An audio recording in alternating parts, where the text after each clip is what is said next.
Hello and welcome to the Education on Fire podcast. The place where we share creative and inspiring learning in our schools.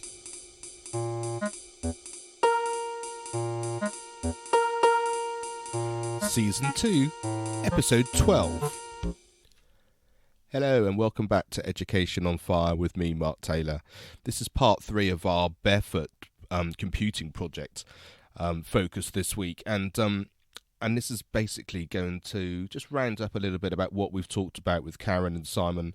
I've got a short interview with 2 teachers from St Joseph's School in Islington who have been using Barefoot and how they've sort of adapted it and how they've used it in their school. And then after I've let you listen to that, I will come back and just discuss and sort of round everything up for the week and just see how this computing project can really help your school and hopefully just make sure that you've got ways to get back in touch so that we can try and discuss this further, and especially if you're a school that's used the Barefoot and can really help us sort of spread the word and get even more children involved in Barefoot. So this is 2 teachers from St Joseph's School in Islington. I'm joined with Daniel Ferry from St Joseph's School, and we're at the top of the BT Tower celebrating 1 million children being part of the Barefoot project. Daniel's a teacher from St Joseph's School. Can you just tell us a little bit about how you got involved in the project and how you've embedded it in your school? Yeah, so we were introduced to Barefoot through our link with Islington Council, Katie Potts, and she told us that it was a free resource, which our school are obviously involved and happy with at the time. So I implemented the Barefoot Computing vocabulary across the school just to do with computing lessons to try and encourage teachers to use that vocabulary and then feel confident within teaching that. And now we're 2 years down the line and we've started actually using it cross-curricularly, particularly in maths and critical thinking lessons and within science and other subjects as well now. Fantastic. And what year group is it that you're teaching currently? So I teach year 5 at my current school, but I also teach from reception up to year 6 in different schools every week. Great. And how do you find it works across those different year groups? Is it the same sort of essence or just a change of vocabulary or change of emphasis depending on how their age? I think that it's important to obviously differentiate within the approaches and the concepts of Barefoot, but you don't want to put a ceiling on that, so we actually try and involve whatever we feel is necessary for that lesson. But obviously by the time they get into year 6, you would hope that the vocabulary is embedded within the children and they are confident in using that vocabulary across all subjects. Fantastic. Well, thanks so much for joining me, and really pleased you get a chance to see the view and enjoy all the sights here from the top of the BT Tower. I'm also joined by Kevin. He's from St Joseph's as well. What year group are you teaching currently? Currently year 4, but I'm new to primary, so my last year group last year was year 5, so that's my first time in primary school. Great, and how have you found the whole project sort of, I suppose, starting really from when the volunteers first come in and tell you how about it and how that sort of transcends into your actual teaching of it? Yeah, so the volunteers come in, so we're all got together and they take us through what Barefoot is all about and how to access the resources. But once they're gone, that's when the real hard work begins, I suppose. That's when you really need your computer lead teachers to take over and be enthusiastic about it and take it forward. And how do you use it? Obviously, there's the computing part of the curriculum, which is one of the drivers of trying to get this into as many schools as possible. But how does it work across other subjects as well, and how have you tried to embed all that together? Hugely. I mean, my background is teaching English in secondary education, and it would have been incredibly beneficial to have something like computational thinking to teach all the way up to GCSE and A-level, because kids would get up to A-level and still not be able to structure an essay, or still not to be able to put together their own stories, or still not to be able to deconstruct a poem. So that would have been incredibly beneficial if they'd been taught that back in primary. So when it comes to English teaching at primary school education, which is where I am now, that's what I use it for. So they do deconstruct poetry, they do put together their own poems, and they can actually construct their own essays themselves without me giving them a writing frame for it. And that's really key, isn't it? Is for all the listeners.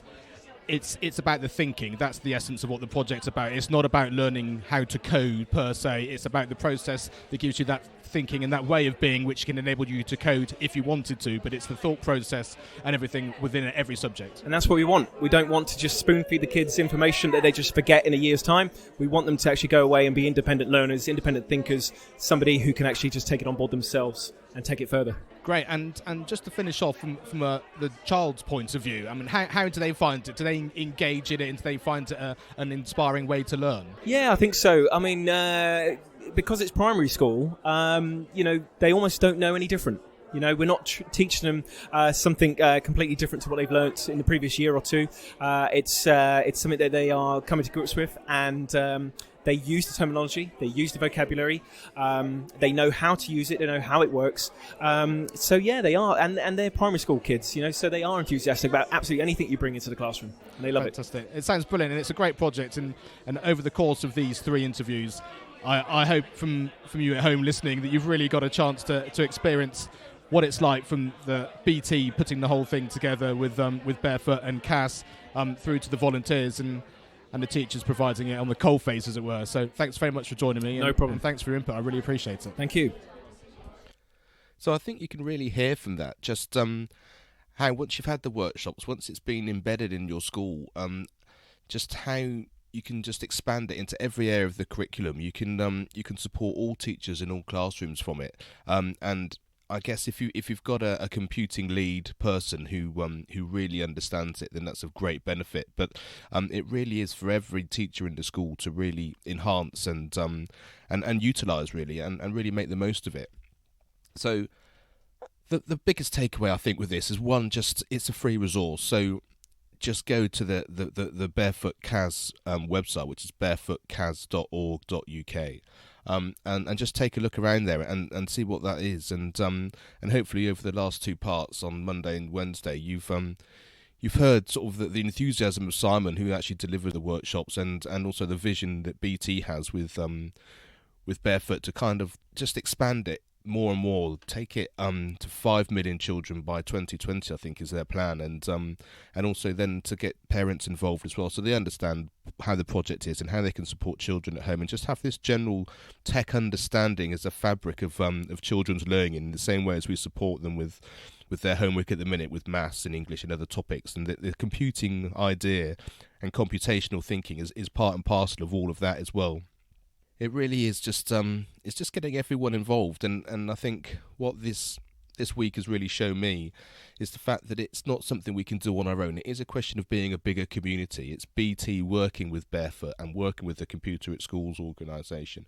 It's about teachers taking on board the opportunity that they have, and it really should just make us think about actually how can we work together, and can we bring other schools in together? Can we support them with the information that we have, and not just through the Barefoot and the computing, but other skills that we have too?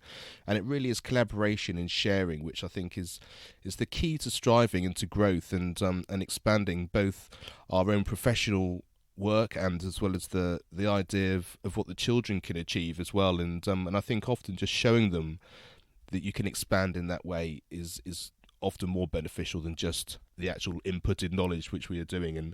And as you heard then when I was chatting at the BT Tower, it's about thinking. It's about giving the children the opportunity to think and expand, and then just see where they go, and just support them just to really explore what life and learning has to offer. And I think that's the most exciting thing about the whole thing.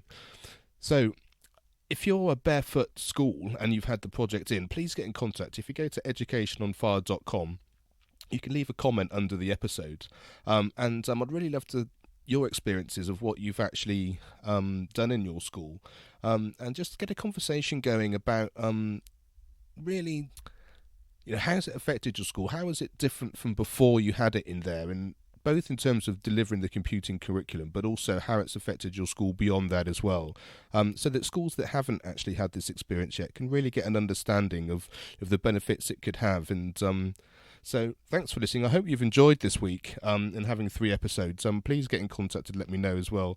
Just drop me an email through the website if how you've been listening to the show this week, and whether the 3 episodes have worked for you, and whether you're listening to it in your car on the way to your commute into school, or whether you listen to it in the gym or taking the dog for a walk, whichever it is. It's really interesting to know how you consume the podcast, and anything that we can do to make it better and improve.